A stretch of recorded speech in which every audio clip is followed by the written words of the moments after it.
Hello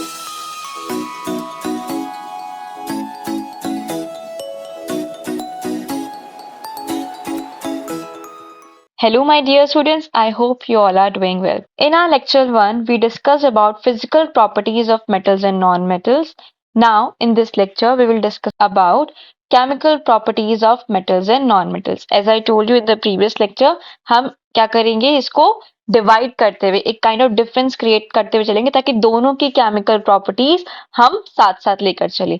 जो दूसरी properties होंगी दैट वील डिस्कस सेपरेटली, लेकिन मेजरली जो मेन डिफरेंसेस हैं केमिकल प्रॉपर्टीज में वो हम एक साथ लेकर चलेंगे ताकि इजीली हम समझ सकें। Okay, yes. पहला point if you see here is metal lose electrons to form positive ions. इसको हम क्या बोलते थे? It is the nature of metals to be electropositive, right? To form the positive ions. So metal are electropositive elements that we have discussed in our previous class. Non-metals gain electrons from negative ions. This characteristic is of non-metals to be an electronegative elements to form the negative ions to form the anions. This first point we have discussed in our previous class. Now coming to the important first point for today, that is metals combine with oxygen to form basic oxides. ठीक है? So basically जब metals burn होते हैं in air, combustion होता है, they react with oxygen, ठीक है, और क्या बनाते हैं? metal oxide. और वो जब metal oxide होता है उनका nature क्या होता है? That is they are basic in nature. So if we write down here that metal plus oxygen gives us metal oxide and they are basic in nature. ठीक है? So if we say that metal reacts with oxygen to form metal oxide and these metal oxides are basic in nature. अब if they are basic in nature तो हम क्या करेंगे? अगर हमारे पास red litmus paper है, red litmus paper will turn itself into blue. Colour किसमें change हो जाएगा? The colour will change into blue. अब ये रेट ऑफ रिएक्शन या कितने विग्रसली ये रिएक्शन हो रहा है, कितना स्पीड से ये रिएक्शन हो रहा है, वी से the vigorous reaction, the vigour of the reaction depends upon the chemical reactivity of the metal. कितना रिएक्टिव मेटल है हमारे पास, ठीक है. जैसे कुछ मेटल्स ऐसे हैं जो रूम टेम्परेचर पर ही रिएक्ट होना शुरू हो जाते हैं, that means they are highly reactive, उनकी केमिकल रिएक्टिविटी ज्यादा है. कुछ मेटल्स हैं जिनको थोड़ा सा हीट प्रोवाइड करना पड़ता है, we have to provide them external energy.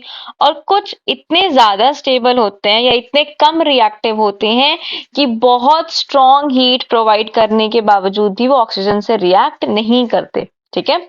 So room temperature heat, strong heat भी अप्लाई करने के बाद भी they won't react with oxygen. So उनकी केमिकल रिएक्टिविटी बहुत ज्यादा कम है. सबसे पहले अगर हम स्टडी करें तो हमारा फर्स्ट मेटल जो माइंड में आता है that is sodium metal, that is Na.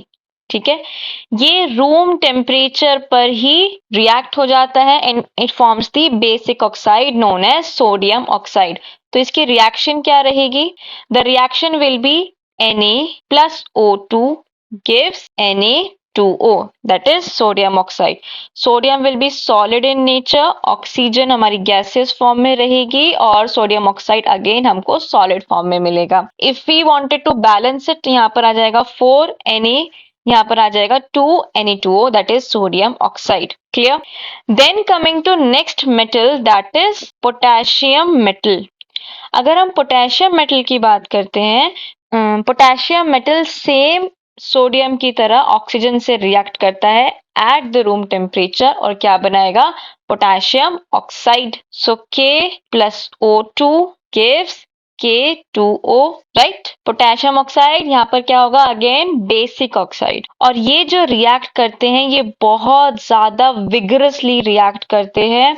What we can से स्प्लैटर्स निकलते हैं, ठीक है, बहुत ज्यादा. हल्का सा भी इसको हीट प्रोवाइड करोगे, एक तो इसका हम आगे पढ़ेंगे, इसका मेल्टिंग पॉइंट बहुत कम होता है. इसको थोड़ा सा भी हम कंबस्ट करने की कोशिश करेंगे, मेल्ट हो जाएगा. मेल्ट होने के बाद ये बहुत ज्यादा विगरसली रिएक्ट करेगा. फिर हमारे पास आता है इसके स्टोरेज के लिए पॉइंट, दैट ये एयर में प्रेजेंट जो ऑक्सीजन है उससे रिएक्ट ना करे, इसीलिए पोटेशियम मेटल और सोडियम मेटल को जब हम स्टोर करते हैं तो उसको केरोसिन ऑयल के अंदर स्टोर किया जाता है, so that it does not comes in contact with the air. So we can write that potassium metal and sodium metal are stored under kerosene oil to prevent their reaction with oxygen, moisture and carbon dioxide.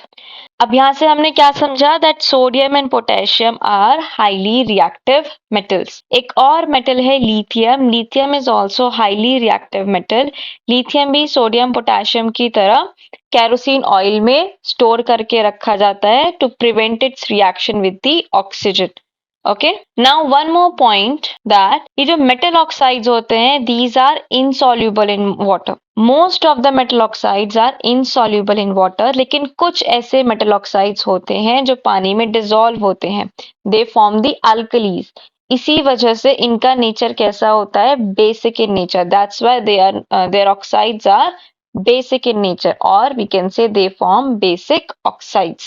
So we'll write down this point that okay, so most of the metal oxides are insoluble in water, but some of the metal oxides dissolve in water to form alkalis. For example, sodium oxide and potassium oxide. ठीक है, अब इसकी reaction कैसे होगी?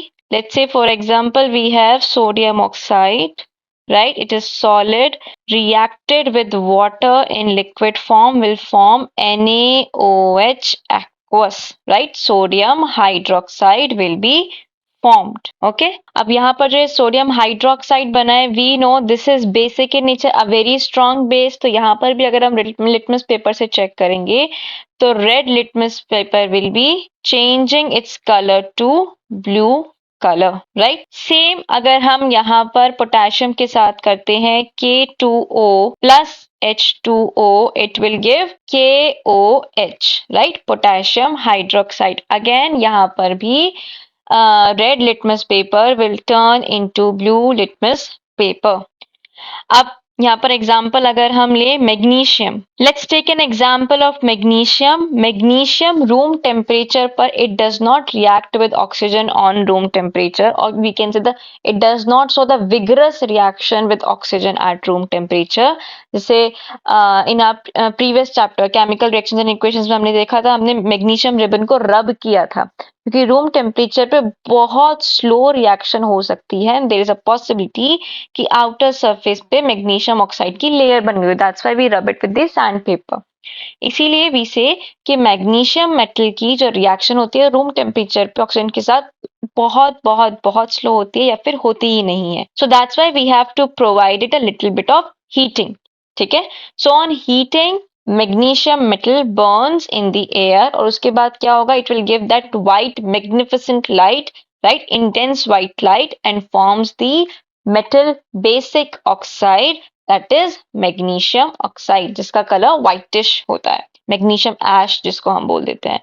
So magnesium solid when reacted with oxygen in gas from air, we can say combustion also, it will be MgO. Now if I wanted to balance it, 2Mg और यहाँ पे 2MgO.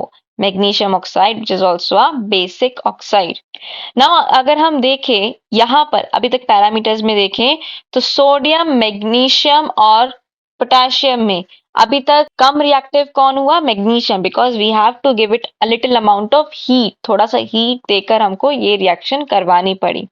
Magnesium oxide water में readily तो नहीं, होलली तो नहीं, लेकिन partially dissolve होता है. तो we can write magnesium oxide in the presence of water gives MgOH whole twice, that is magnesium hydroxide.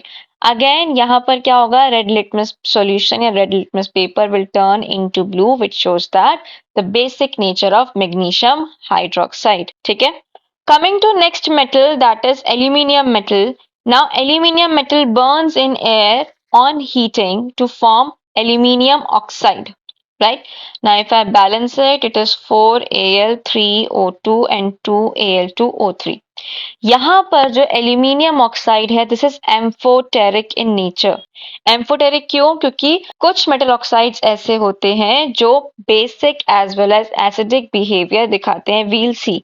Okay, अगर हम रिएक्टिविटी सीरीज की तरफ देखेंगे तो यहाँ पर aluminium is less reactive as compare to magnesium. So we can write those metals, yeah, those metal oxide I should say, those metal oxides which show basic as well as acidic behavior are known as amphoteric oxides. ठीक है, इसका मतलब क्या, जो amphoteric oxides होते हैं वो acid के साथ भी रिएक्ट करते हैं और वो बेसिस के साथ भी रिएक्ट करते हैं और क्या बनाएंगे, सॉल्ट एंड वाटर। जैसे एल्यूमिनियम का एग्जांपल ले लेते हैं, Al2O3 aluminium oxide in the presence of acid is hydrochloric acid gives a salt that is AlCl3 aluminium chloride and water। इसको बैलेंस करेंगे 6HCl 2AlCl3 and 3H2O। ठीक है, Al2O3 in the solid state, HCl हमारा aqueous state में present होगा, AlCl3 aqueous state again and water in the liquid form। अब यही reaction अगर मैं किसी बेस के साथ करती हूँ, Al2O3 solid when reacted with base NaOH gives NaAlO2 that is sodium aluminate salt plus water। ठीक है, इसको बैलेंस करेंगे 2NaOH and 2NaAlO2 that is sodium aluminate। Clear. अब अगर हम बात करें एल्यूमिनियम ऑक्साइड, तो यहाँ पे हमने पढ़ा कि एल्यूमिनियम वेरियस फॉर्म्स दिखाता है because of being amphoteric oxide, right. Aluminium water के साथ कैसे रिएक्ट करेगा, aluminium at room temperature does not react with water, it remains insoluble in water. ठीक है, so aluminium oxide does not react with water at room temperature। इससे हमको एक चीज और पता चल रही है that it is less reactive as compare to sodium, potassium and magnesium. Coming back to oxides, अगर हमारे पास एक और एम्फोटेरिक ऑक्साइड है जैसे जिंक मेटल भी again we need higher amount of heat. Zinc when reacted with oxygen gives ZnO that is zinc oxide is an amphoteric oxide। ये भी क्या करेगा, एसिड और बेस के साथ रिएक्शन दिखाएगा और वाटर के साथ insoluble फॉर्म में रहेगा। when reacted with acid, when reacted with base, reaction with acid में क्या देखेंगे हम, ZnO plus HCl gives us ZnCl2 plus water, right। This is zinc chloride and water, hydrochloric acid मतलब acid के साथ react करेगा और क्या बनाएगा, this is ZnO reacting with acid, hydrochloric acid gives ZnCl2 that is zinc chloride and water। अगर हम base की बात करें तो बेस में यहाँ पर ZnO when reacting with NaOH sodium hydroxide gives sodium zincate Na2ZnO2। ठीक है, बोर्ड्स पॉइंट ऑफ व्यू से ये इतना इंपॉर्टेंट नहीं है, but just for your knowledge I am giving you these reactions. Clear. Iron की बात करें तो iron when reacting with oxygen gives an oxide Fe3O4। ठीक है, Fe3O4। Now you will ask कि मैम Fe तो या तो Fe2 पॉजिटिव की फॉर्म में प्रेजेंट होता है या Fe3 पॉजिटिव की फॉर्म में प्रेजेंट होता है, यहाँ पर ये ऑक्साइड किस तरीके से बना, अगर हम यहाँ पर Fe2 पॉजिटिव की फॉर्म में लेंगे और ऑक्साइड हमारा 2 नेगेटिव है तो क्या होगा, FeO बनेगा। अगर Fe3 है तो क्या बनेगा, Fe2O3। Since these oxides are present in close proximity, that's why इन दोनों ऑक्साइड्स का एक काइंड ऑफ मिक्स्ड सॉल्ट बनता है Fe3O4। इसको हम लिखते भी कैसे हैं, आयरन 2,3 ऑक्साइड। ठीक है, it is nothing but FeO dot Fe2O3। Clear. So यहाँ पे ये जो रिएक्शन है, in this reaction iron is less reactive as compared to zinc। अगर हम आयरन का पीस लेते हैं तो वो बहुत देर में जाकर बर्न होगा, लेकिन आयरन के पार्टिकल्स ले लेते हैं, जैसे आयरन की फिलिंग्स ले लिए या फिर आयरन का बहुत ही फाइन पार्टिकल या आयरन के पाउडर्स ले लिए, वो उतने ही ज्यादा रेडिली बर्न होंगे, उतने ही ज्यादा रेडिली हमको रिएक्शन करते हुए दिखाई देंगे। Last metal for today that is copper gives copper oxide, copper 2 oxide, सो यहाँ पर क्या हो जाएगा 2 copper and gives 2 copper oxide and this is blackish in nature.